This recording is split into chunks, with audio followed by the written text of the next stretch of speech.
আসসালামু আলাইকুম viewers, RF electronics YouTube চ্যানেলে আপনাদের স্বাগতম। Samsung company 32 inch LED TV power problem repair করে দেখাবো।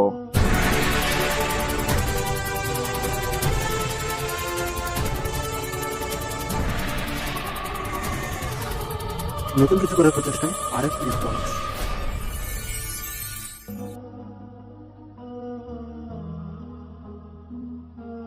প্রথমেই দেখে নেব টিভিটির সমস্যা কি।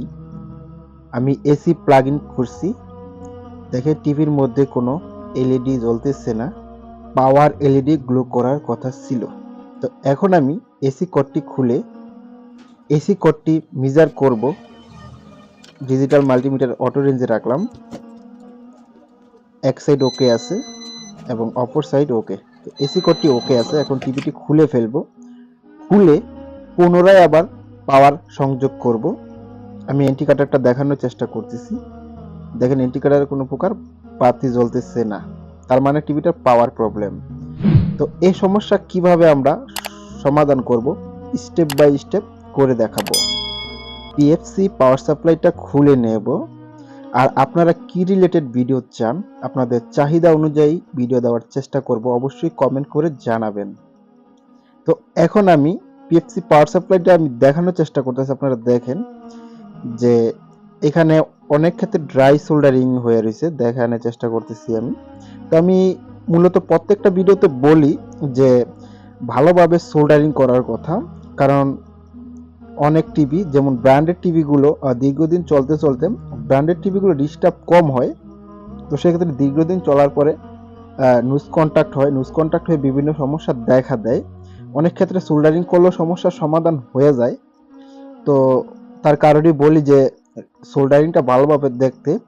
আর সেক্ষেত্রে সোল্ডারিংটা ভালোভাবে না দেখে দিলে দেখা যায় কিছুদিন চলার পরে আবার টিভিটা ডিস্টার্ব দেয়।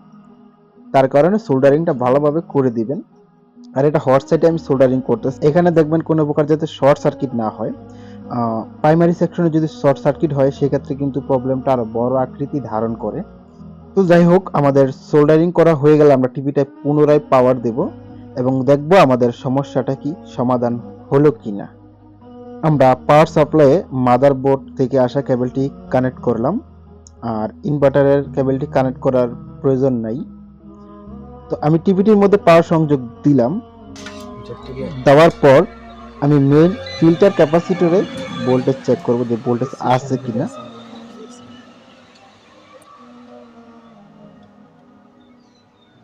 ক্যাপাসিটরে 330 ভোল্ট দেখতে পাচ্ছি। এখানে ভোল্টেজ আছে বিধায় আমি বুঝতে পারলাম যে আমাদের AC socket, line filter, fuse, diode ইত্যাদি অর্থাৎ ক্যাপাসিটরের লাইন পর্যন্ত আমাদের সব পার্টস ঠিক আছে। কাজের সুবিধার জন্য আবার ব্যাক ভিউতে যাব এবং এখান থেকে কিছু ভোল্টেজ মেজার করে আমরা বুঝতে পারবো যে সমস্যাটা কোথা থেকে আসছে। তো আবারও সেই ক্যাপাসিটরের 300 ভোল্ট চেক আপ করবো। তো দেখতে পাচ্ছেন 322 ভোল্ট আছে। তো এখানে যেহেতু ভোল্টেজ আছে, তো আমরা এখন অ্যানালাইসিস করব যে সমস্যাটা কোথা থেকে হতে পারে। স্ক্রিনে যে মসফেটটি দেখতে পাচ্ছেন, এই মসফেটটি মূলত এসএমপিএস কে সুইচিং করে। তো এই মসফেটটা যদি ইন্টারনালি ওপেন থাকে, খারাপ থাকে, অথবা এখানে যে রেজিস্ট্যান্স, পিএফ রেকটিফায়ার ইত্যাদি খারাপ থাকলেও সমস্যা আসতে পারে। আরেকটা বিষয়, যেখানে যে ড্রাইভার আইসিটা আছে, এই আইসিটা প্রচুর খারাপ হয়, আর এসিটা খারাপ হলে অ্যাভেলেবেল পাওয়া যায় না। দ্বিতীয় রাস্তায় মডিফিকেশন করে সেটিকে রানিং করতে হয়। এখন আমি আউটপুটের ভোল্টেজটা চেক আপ করি, যে ভোল্টেজটা মাদারবোর্ডে গেছে 13 ভোল্ট। তো দেখেন এখানে কোনো ভোল্টেজ নাই। তো এখন ইনভার্টারের দিকে একটা লাইন দেওয়া হয়েছে এক্সট্রা 12 ভোল্ট। তো সেই ভোল্টেজটা চেক আপ করে দেখি সেই ভোল্টেজটা আছে কিনা। তো দেখতেই পাচ্ছেন আমাদের ইনভার্টারের ভোল্টেজ আছে। তো ইনভার্টারে যেহেতু ভোল্টেজ আছে, তো আমাদের প্রাইমারি সেকশনে কোনো সমস্যা নাই। যদি প্রাইমারি সেকশনে সমস্যা থাকতো তাহলে কিন্তু আমাদের সেকেন্ডারিতে আমরা ভোল্টেজ পেতাম না। তো আমাদের সেকেন্ডারি সাইডে কিছু শর্ট আছে। যেহেতু বোর্ডটার মধ্যে শর্ট আছে, সেক্ষেত্রে মেইন ফিল্টার ক্যাপাসিটরে চার্জ জমা থাকবে। তো আমরা এক্সট্রা ফিলামেন্ট বাতি দিয়ে চার্জটা ডিসচার্জ করে নেব, নয়তো শর্ট খাবো। অথবা যে এখানে ড্রাইভার আইসিটা আছে, এই ড্রাইভার আইসিটাও খারাপ হয়ে যেতে পারে। এটা লিকেজ লাইন পেলে এটা শর্ট হয়ে যায়। আর এই ড্রাইভার আইসিটা বর্তমানে ভালো আছে। তো এখন আমরা যে শর্টটা কোথায় সেটা খুঁজে বার করব। তো আমি মাল্টিমিটারকে অটো রেঞ্জে রাখলাম। তো ক্যাপাসিটর চেক করতেছি। তো দেখেন ক্যাপাসিটরটা শর্ট দেখাইতেছে। তো আমি উল্টা এদিকে ডায়োড মেজার করতেছি, ডায়োডও শর্ট দেখাইতেছে, একবারে ফুল শর্ট। দুইটা ডায়োড আছে, দুটো ডায়োডই ফুল শর্ট দেখাইতেছে। তো এখন আমি ডায়োড দুটাই খুলে ফেলবো। তো ডায়োড শর্ট থাকলে ক্যাপাসিটর শর্ট দেখাবে, এবং ক্যাপাসিটর শর্ট দেখালে ডায়োড শর্ট দেখাইব। তো এখন আমি ডায়োড ছুটাইলে বুঝতে পারবো যে এখানে শর্ট কি আছে। তো মাদারবোর্ডের লাইন তো ডিসকানেক্ট আগে থেকেই করে দিছি। তো মাদারবোর্ড এখন শর্ট নাই, বা শর্ট থাকলেও সেটা পরে বোঝা যাবে। তো এখন আমি ডায়োড দুটা খুলে নিছি। তো এখন ডায়োডের জায়গাটা আমি মেজার করব মাল্টিমিটার দিয়ে।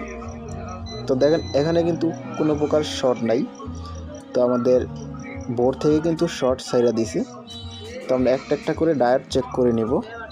ডায়োডটা শর্ট, এবং ঘুরায় যদি মাপি সেক্ষেত্রে এটারও একই অবস্থা, ঘুরায় মাপলো ফুল শর্ট। তো আমি অপর আরেকটা ডায়োড নেই। তো এই ডায়োডটা দেখেন রিডিং কিন্তু ওরা হাতে রিডিং দেখাইছে, আর এখান দেখেন পারফেক্ট রিডিং আছে। তো এই ডায়োডটা ঠিক আছে, এই ডায়োডটা লাগাইলে আমাদের সেট চালু হবে।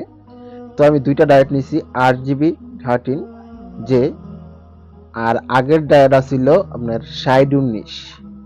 তো এর পরিবর্তে আমরা ওই ডায়োডগুলো লাগাবো, আর অবশ্যই দুইটা ডায়োডই নতুন দিয়ে দেব। তো এখানে আমি ডায়োড দুটো লাগাচ্ছি। একটা ভিডিও করতে গেলে অনেকটাই লং হয়, প্রায় 30 মিনিট হয়ে যায়। আর আপনারা তো ফুল ভিডিও দেখেন না, তাই এটারে কাট সিট করে 10-এর নিচে নামাতে হয়। আর তারপরও যদি আপনারা স্কিপ করে দেখেন তাহলে তো কিছুই বুঝতে পারবেন না। তো আপনারা যাতে বুঝতে পারেন সেই বিষয়টা মাথায় রাইখা সেরকমই এডিট করি। আর একটা ভিডিও এডিট করতে কতটা ঝামেলা আর কতটা কষ্ট যে এডিট করে সে জানে। আপনারা যদি অন্য রিলেটেড কোনো ভিডিও এডিট করেন তাহলে হয়তো বুঝতে পারবেন। তো ভিডিও ভালো লাগলে অবশ্যই একটা লাইক আশা করতে পারি। আর এখানে ভালোভাবে সোল্ডারিং করে দিবেন। সোল্ডারিং করা হয়ে গেলে অবশিষ্ট লেগ কেটে নেব, কেটে তারপরে আবার পুনরায় সেটটিতে পাওয়ার দেব, দেখব পাওয়ার আসে কিনা। তো দেখেন অলরেডি কিন্তু সেটটির মধ্যে পাওয়ার এসে গেছে। আমি আর একটু ক্লিয়ার করে দেখাই। তো আমি এখানে সেন্সরটা হাতে নিয়ে দেখাবো যে সেন্সরের বাতিটি জ্বলতেছে। আর এখানে যে দেখেন ব্যাকলাইটে কিন্তু আলো জ্বলছে।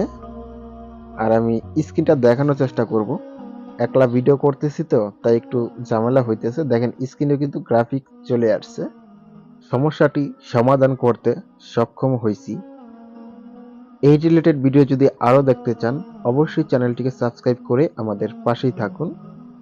দেখা হবে নতুন কোনো ভিডিওতে, সেই পর্যন্ত সুস্থ থাকবেন। আজকের জন্য এখানে বিদায় নিচ্ছি। আল্লাহ হাফেজ।